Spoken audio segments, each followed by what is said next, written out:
অপরিকল্পিত বালু উত্তোলনে কক্সবাজারের মাতামুহুরী নদীতে তীব্র ভাঙন দেখা দিয়েছে।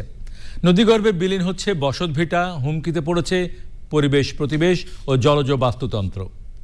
ভুক্তভোগীদের অভিযোগ, প্রভাবশালীদের কাছে অসহায় তারা। তদন্ত করে প্রয়োজনীয় ব্যবস্থা নেওয়ার কথা জানিয়েছে প্রশাসন।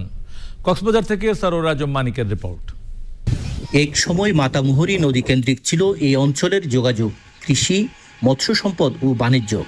তবে অতি লোভে অপরিকল্পিত বালু উত্তোলনে ক্ষতবিক্ষত মাতামুহুরী। হাজারো মানুষের জীবিকার উৎস নদী কেড়ে নিচ্ছে সর্বত্র।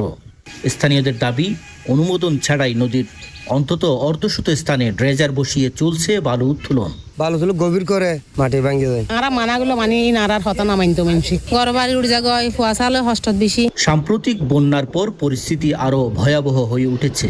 ভাঙন ঝুঁকিতে শত শত ঘরবাড়ি, ফসলি জমি ও বিভিন্ন স্থাপনা। হুমকির মুখে পড়েছে নদীর বাস্তুতন্ত্র। মাতামুহুরী থেকে বালু উত্তোলন বন্ধ করে পরিকল্পিতভাবে ড্রেজিং করে মাতামুহুরী নদীর গভীরতা বাড়ানো দরকার। অবৈধ বালু উত্তোলনে জড়িতদের বিরুদ্ধে আইনগত ব্যবস্থা নেওয়ার আশ্বাস প্রশাসনের।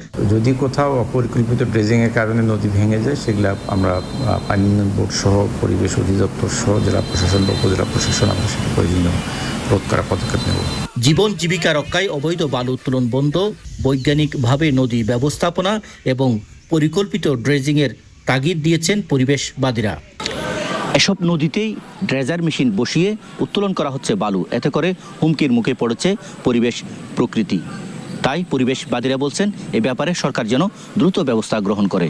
কক্সবাজারের চকরিয়ার মাতামুহুরী নদী থেকে সরোয়ার আজম মানিক, চ্যানেল আই।